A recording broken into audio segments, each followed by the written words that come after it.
नमस्कार, मैं अमित और आप देख रहे हैं आंखें न्यूज 24। आइए नजर डालते हैं आज के महत्वपूर्ण खबरों पर।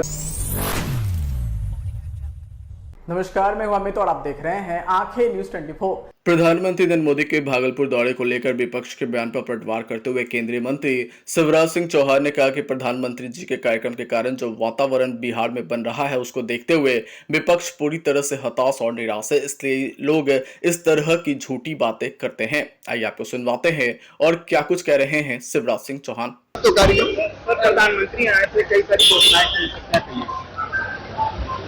प्रधानमंत्री जी का जो अद्भुत स्वागत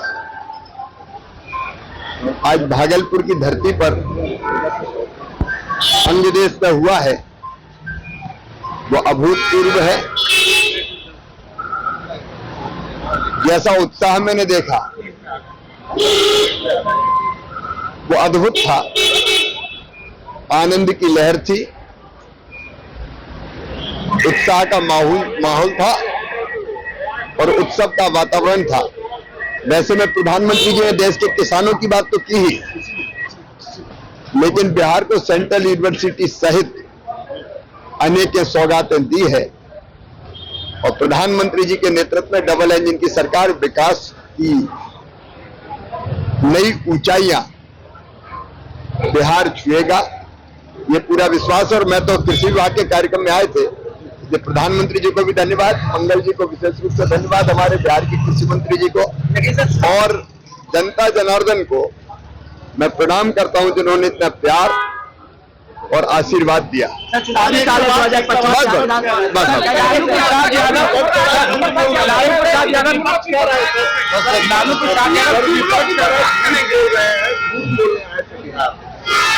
प्रधानमंत्री जी के कार्यक्रम के कारण जो वातावरण बन रहा है उसको देख के हताश निराश लोग इस तरह की झूठी बातें करते हैं। नमस्कार, मैं अमित और आप देख रहे हैं आंखें न्यूज 24। लालू यादव पर केंद्रीय गृह राज्य मंत्री नित्यानंद राय ने निशाना साधा है और उन्होंने कहा कि जो जैसा करेगा उसको वैसा फल भोगना पड़ेगा। जो जैसा कर्म करता है भगवान उसे वैसा ही फल देते हैं, ये तो गीता में लिखा हो। न्यायालय का फैसला उचित है। पीएम मोदी पर राजद के हमले पर कहा कि उन्होंने 15 वर्षों तक कोई काम तो किया नहीं है। पहली बार लालू परिवार पर कोई कार्रवाई हुई नहीं है। जब लालू प्रसाद यादव के खिलाफ सीबीआई का गठन किया गया और चार्जशीट हुई, जिस वक्त वो जेल गए उस वक्त केंद्र और बिहार में उन्हीं लोगों की सरकार थी। 2025 के चुनाव में महागठबंधन का सुपड़ा साफ हो जाएगा। और उन्होंने क्या कुछ कहा है, सुने इस वीडियो में। अपने परिवार वालों के नाम कराकर नौकरी देना यह कानून के खिलाफ। और जब भ्रष्टाचार आप किए हैं, आप नौकरी के बदले जमीन लिए हैं, यह जग जाहिर हो चुका है। कोई व्यक्ति अगर यह समझ ले कि हम कानून से ऊपर हैं तो शायद वह उसका भ्रम। जब आप भ्रष्टाचार किए हैं, घोटाला किए हैं, तो फिर कानून को स्थापित करने वाली और कानून तोड़ने वाले ऐसे लोगों को कानून सजा दिलाने के लिए कार्रवाई करती है और कानून के हाथ लंबे होते हैं। तो कार्रवाई हो रही है, न्यायालय ने सम्मन किया है, तो जो जैसा करेगा वैसा उसको तो भोगना पड़ेगा। एक गीत भी है कि जो जैसा कर्म करेगा फल देगा भगवान, यह है गीता का ज्ञान। गीता तो लालू जी पढ़ते नहीं हैं, अपने बच्चों को कभी पढ़ने भी नहीं देते हैं और गीता को रामायण को जलवाते हैं। शायद गीता के उन पाठ को याद किए रहते तो शायद इस प्रकार के घोटाला और भ्रष्टाचार न करते। तो आज जो किए हैं घोटाला और भ्रष्टाचार तो उन तक कानून भी पहुंचेगी और न्यायालय उचित उस पर फैसला भी लेगी। तो क्या बोलेंगे आरजेडी और कांग्रेस वाले लोग? उनका सारे आरोप निराधार होते हैं।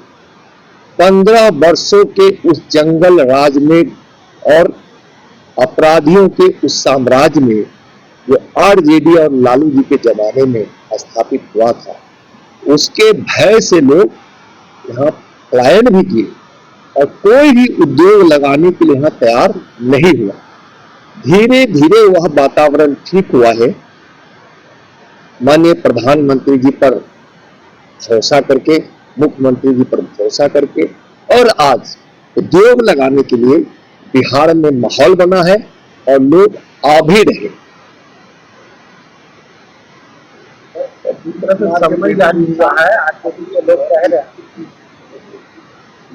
बताइए। चुनाव आने वाला है और इसलिए जो है सबको परेशान किया जाता है। अब सीबीआई लगा करके अच्छा, कैसे उनको बताया जाए? क्या कोई आज उन पर कानून कार्रवाई कर रही है?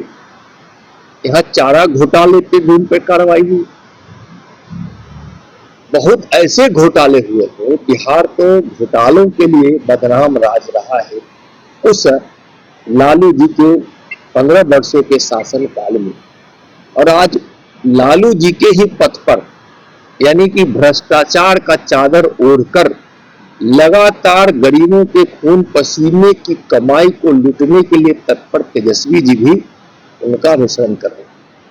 तो पहले भी यहाँ चारा घोटाला हुआ, अलकतरा घोटाला हुआ, वर्दी घोटाला हुआ, दूध घोटाला हुआ, और दूध भी वैसे समय में जब बाढ़ के समय बच्चे भूख से मर रहे थे, तड़प रहे थे। कितने बच्चों की मौत अपनी माँ की गोद में आंचल में हो गया, लेकिन उनको अमूल दूध का डब्बा उनको आरजेडी की सरकार, कांग्रेस की सरकार उस समय जाने नहीं दी, लालू जी जाने नहीं दिए, और कई बच्चों की उस समय मौत हुई।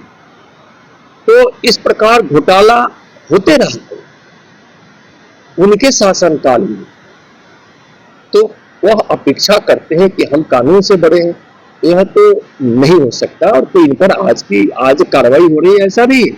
मैं एकदम स्पष्ट रूप से कहना चाहता हूं, जिस समय लालू जी पर सीबीआई गठित हुई, सीबीआई को केस सौंपा गया, उस समय दिल्ली में सरकार किसकी थी? उस समय नरसिंह राव जी की सरकार, पीवी नरसिंह राव। उसके बाद उन पर चार्जशीट हुआ, जेल गए। उस समय किसकी सरकार थी? देवगौड़ा जी की सरकार थी और गुजराल जी की सरकार थी। जब उन पे चार्जशीट हुआ और जब जेल गए, उस समय दिल्ली में किसकी सरकार थी? कांग्रेस की सरकार। बिहार में उनकी सरकार थी। तो यह आरोप लगाना उनका निराधार है। कानून सबसे ऊपर है। सत्ता किसी की भी हो, आदमी चाहे कितना भी बड़ा हो, कानून का हाथ यहाँ तक पहुंचता है। और आज माननीय प्रधानमंत्री आदरणीय नरेंद्र मोदी जी के नेतृत्व में आप देख रहे हैं, 11 वर्ष बीत गए, भ्रष्टाचार के एक आरोप नहीं लगे।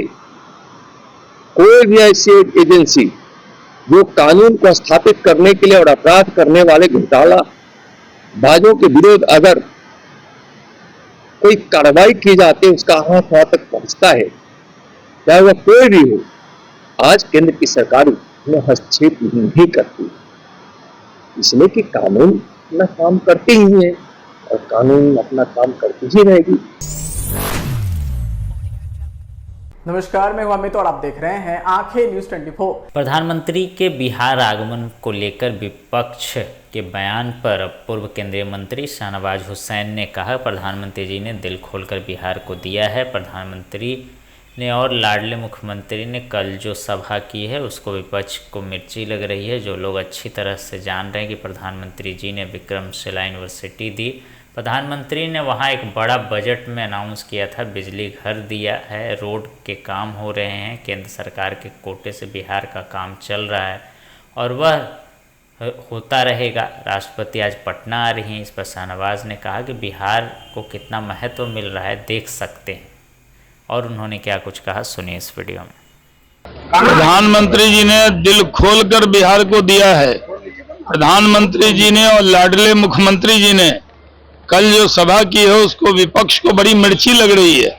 जो लोग अच्छी तरह से जानते हैं कि प्रधानमंत्री जी ने विक्रमशिला यूनिवर्सिटी दी, प्रधानमंत्री जी ने वहां पर एक बड़ा जो बजट में अनाउंस किया है बिजली घर दिया है, रोड्स के काम हो रहे हैं, केंद्र सरकार से तेजी से विकास का काम हो रहा है और वो होता रहेगा। आज राष्ट्रपति आ रही हैं। राष्ट्रपति जी आ रही हैं। देखिए बिहार को कितना महत्व मिल रहा है। एक दिन प्रधानमंत्री, फिर राष्ट्रीय अध्यक्ष बीजेपी के, फिर राष्ट्रपति आ रहे हैं। बिहार को ही महत्व है। और इस बार जब विधानसभा के चुनाव होंगे तो फिर नीतीश कुमार जी के नेतृत्व में लड़ेंगे, जीतेंगे और लाडले मुख्यमंत्री को फिर से लाडला मुख्यमंत्री बनाएंगे। पप्पू यादव लाडला मुख्यमंत्री कह रहे हैं, क्या उनके बेटे हैं क्या वो मुख्यमंत्री नीतीश कुमार जो लाडला? जी, प्रधानमंत्री ने सही कहा है, मुख्यमंत्री बिहार के बेटे हैं। बिहार में अगर सबसे लोकप्रिय लाडला बेटा है उसका नाम नीतीश कुमार है। सर, लालू प्रसाद यादव कह रहे हैं कि झूठ नापने का कोई मशीन होता वो चूर चूर हो जाता, इतना प्रधानमंत्री जी झूठ बोल कर गए। लालू यादव तो पिछले इतने साल से बिहार में बड़ा बड़ा वादा कर रहे हैं, क्या पूरा। नमस्कार, मैं हूं अमित और आप देख रहे हैं आंखें न्यूज 24। लोक जनशक्ति पार्टी रामविलास के राष्ट्रीय अध्यक्ष केंद्रीय मंत्री चिराग पासवान ने लालू यादव के बयान पर प्रतिक्रिया देते हुए कहा कि झूठ बोले हैं बताएं तो आजकल विपक्ष का आदत बन गया है आरोप लगाना और भाग जाना। जनता सब बातें देखी है और इस आधार पर फैसला करती है। एक झूठ बोलने वाले मुख्यमंत्री दिल्ली में भी थे जिन्होंने बड़े बड़े वादे किए थे। क्या किया जनता ने उनके साथ? 10 साल बाद दिल्ली की सत्ता से बाहर कर दिया। और उन्होंने क्या कुछ कहा है, सुनिए इस वीडियो में। आजकल ना विपक्ष की ये आदत बन गई है सिर्फ आरोप लगाना और भाग जाना। और देश भारत एक लोकतांत्रिक देश है। देश की जनता ये सब बातें देखती है और उसी के आधार पर अपना फैसला करती है। एक झूठ बोलने वाले मुख्यमंत्री दिल्ली में भी थे जो बड़े बड़े दावे वादे कर आए थे। क्या किया देश की जनता ने 10 साल के बाद उनके साथ? उनको दिल्ली की सत्ता से बाहर कर दिया। इसी तरीके से अगर देश में कोई झूठ बोलता है तो लोकतंत्र में इतनी ताकत है कि उस व्यक्ति को अगले चुनाव में जनता अपना फैसला सुनाती। अब यही पैमाना है, यही मापदंड है। जिस मापदंड की बात आदरणीय लालू जी कर रहे हैं, ये वही मापदंड है कि देश की जनता ने निरंतरता में अगर तीसरी बार मेरे प्रधानमंत्री आदरणीय नरेंद्र मोदी जी पे भरोसा किया है तो इसका मतलब कहीं ना कहीं पिछली 3 बार से वो अपने वादों पर, अपनी बातों पर खरा उतर रहा है। आज की तारीख में प्रधानमंत्री मोदी के वादे, उनके वादों को पूरा करने की गारंटी है। और यही कारण है कि आज तीसरी बार, ये कोई सामान्य बात नहीं है कि एक ही सरकार, एक ही व्यक्ति लगातार निरंतरता में 3 बार चुनकर आ जाए। इससे पहले जब ये हुआ था, आज से लगभग 6 दशक पहले, उस वक्त परिस्थितियां अलग थी, उस वक्त विकल्प नहीं थे। इस बार तो विकल्प के लिए आपने अपने विचारधारा से समझौता करते हुए तमाम विपक्ष एक साथ आ गए, सारे विपक्षी दल एक साथ आ गए। एक दूसरे को जो देख नहीं सकते अपने अपने राज्यों में, वो दल तक एक साथ आ गए। कांग्रेस, आम आदमी पार्टी ना पंजाब में देख सकती है, दिल्ली का चुनाव आमने सामने लड़ी। लेफ्ट, ममता बनर्जी, ये सब एक साथ एक मंच पर आ गए प्रधानमंत्री मोदी को हराने के लिए। क्या हो गया? उसके बाद भी तीसरी बार जनता ने उन्हें चुना। तो जब आदरणीय लालू जी ये बात कहते हैं कि अगर झूठ को नापने की कोई मशीन हो, अगर ये मशीन 90 के दशक में होती तो दूध का दूध, पानी का पानी उसी वक्त हो जाता। 90 के दशक में जिस तरीके से बिहार में बर्बाद करने के लिए एक के बाद एक गलत नीतियां लागू की गई, भ्रष्टाचार की हदों को पार किया गया, परिणाम स्वरूप उसके बाद कभी इनका दल अकेले बहुमत में नहीं आ पाया। हमेशा इनको उसके बाद मुख्यमंत्री जी की बैसाखी का सहारा करके इनको सत्ता में आना पड़ा। तो दर्शाता है कि झूठ इन्होंने बोला था, जनता ने इन्हें नकारा। तीसरी बार मेरे प्रधानमंत्री को प्रधानमंत्री पद देने के बाद जनता ने उनके वादों पर मोहर लगाने का काम किया कि यही व्यक्ति हैं जो अपनी बातों को पूरा कर सकते हैं। स्वागत है। मैं अपनी तरफ से, अपनी पार्टी की तरफ से उनका स्वागत करता हूँ। बिहार वासियों की तरफ से माँ महिम का मैं स्वागत करता हूँ। और मुझे खुशी है इस बात की कि जिस तरीके से बिहार हमारा आज केंद्र बन गया है। कुछ लोग इस बात का सवाल उठाते हैं कि हमारे प्रधानमंत्री बार बार बिहार क्यों आ रहे हैं। भाई हमारे लिए खुशी की बात है कि जब प्रधानमंत्री आज 7-8 महीने बीते नहीं लोकसभा चुनाव को, कभी दरभंगा में उनका कार्यक्रम, तो कभी जमुई में उनका कार्यक्रम, कल भागलपुर में उनका कार्यक्रम, आज माँ महिम आ रही, पीछे भी उनका कार्यक्रम था यहाँ। तो ये दर्शाता है कि किस तरीके से बिहार एक महत्वपूर्ण राज्य है। और विकसित भारत की जब हम लोग कल्पना करते हैं तो उसमें एक विकसित बिहार की एक अहम भूमिका होगी। चिराग ने नीतीश कुमार को लाडले मुख्यमंत्री बताया प्रधानमंत्री, पर विपक्ष के नेता कह रहे हैं कि नीतीश कुमार का तबीयत ठीक नहीं है, उनको इलाज करवाना चाहिए। विपक्ष के पास जब कोई मुद्दा बचता नहीं है ना, तो वो व्यक्तिगत आरोप प्रत्यारोप की राजनीति करते हैं। ये गलत है। प्रदेश के मुख्यमंत्री हैं, इस तरीके से उनको लेकर भ्रम फैलाना, इस तरीके से उनके स्वास्थ्य के बारे में झूठी बातें करना आपकी बौखलाहट को दर्शाता है। आप जानते हैं कि विधानसभा का चुनाव आप हार रहे हैं, उपचुनाव में इनको पता चल गया, तथा कथित जो इनके गढ़ थे वो तक ये लोग हार चुके हैं। बेलागंज की सीट ये लोग हार चुके हैं, तरारी की सीट ये लोग हार चुके हैं। तो ये दर्शाता है कि आगामी विधानसभा चुनाव में विपक्ष अपना खाता भी खोल लेना तो ये बड़ी बात होगी। 225 से ज्यादा सीटें जीतकर इस बार हम लोग सरकार बनाने जा रहे हैं। अब क्योंकि कोई मुद्दा नहीं बचा तो ये व्यक्तिगत आरोप पे विपक्ष आ गया है, जिसका जवाब भी जनता देगी। लालू प्रसाद यादव के बेटे हैं निशांत को कह रहे हैं कि आरजेडी ज्वाइन कर लो, बेहतर हो। तेज प्रताप यादव ने भाई देखिए, ये अंतोगत्वा, ये फैसला एक व्यक्ति विशेष को लेना मेरी समझ के परे है कि क्यों बाकी के लोग इतने उत्साहित हैं। नमस्कार, मैं हूं अमित और आप देख रहे हैं आंखें न्यूज 24। हम के राष्ट्रीय अध्यक्ष और बिहार सरकार के मंत्री संतोष कुमार सुमन का बयान आया है। उन्होंने कहा कि 28 फरवरी को गांधी मैदान में होगा दलित समागम, लाखों की संख्या में लोग जुटेंगे। दलित भाई मुख्यमंत्री सहित एनडीए के तमाम दलों के नेताओं को न्योता दिया गया है। और उन्होंने क्या कुछ कहा है, सुनिए इस वीडियो में। 28 फरवरी को पटना के गांधी मैदान में हमारी पार्टी के द्वारा दलित समागम एक कार्यक्रम का आयोजन किया गया है, जो बिहार के कोने कोने से, हर जिले से, हर कस्बे से गरीब लोग आ रहे हैं, जो अनुसूचित जाति जनजाति के हैं, उसके अलावा गरीब लोग जो हर समाज के लोग आ रहे हैं।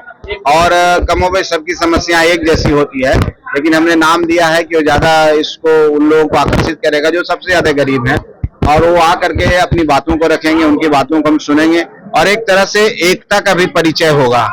एक तरह से जब इतनी भीड़ जुटेगी तो उनके अंदर भी एक आत्मविश्वास जागृत होगा कि हम लोग भी मजबूत हैं। और जब ये आत्मविश्वास उनके अंदर जागृत होगा तो निश्चित तौर पर एक चेतना तो सबके अंदर रहती है, कोई चेतना को दबाए रहते हैं, कोई तो वो उजागर होगा। राजनीतिक जो चेतना है, महत्वाकांक्षा जो कर सकते हैं, वो उजागर होगा और इससे उन लोगों की राजनीतिक भागीदारी सुनिश्चित होगी। हमारी पार्टी का जो फर्स्ट एजेंडा है कि गरीबों को, उनको राजनीति में भागीदारी सुनिश्चित करें, और जब तक राजनीति में सक्रिय रूप से नहीं आएंगे उनका विकास नहीं होगा।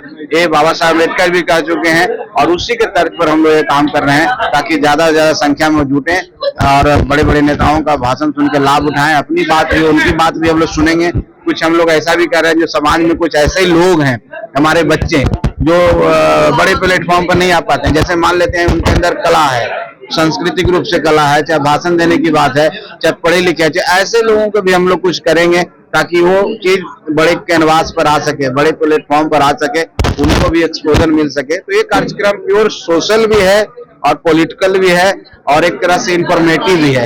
ये कार्यक्रम का मुख्य महागठबंधन के किन नेताओं को, महागठबंधन से हम क्यों बुलाएंगे भाई? एनडीए सभी शीर्ष नेताओं से वार्ता होगी और जैसी सबकी सहमति मिलेगी आप सबको सूचित करेंगे। अभी देखिए बात नहीं हुई है, लेकिन हम आज शाम तक उनसे बात करेंगे। आरजेडी आरोप लगा रहे हैं, ताकत दिखा रहे हैं, 4-5 सीट मिल जाए, क्या कहें? छोड़िए ना, हम लोग ताकत ना दिखाए अभी तो हम लोग 7 सीट पर खड़े थे।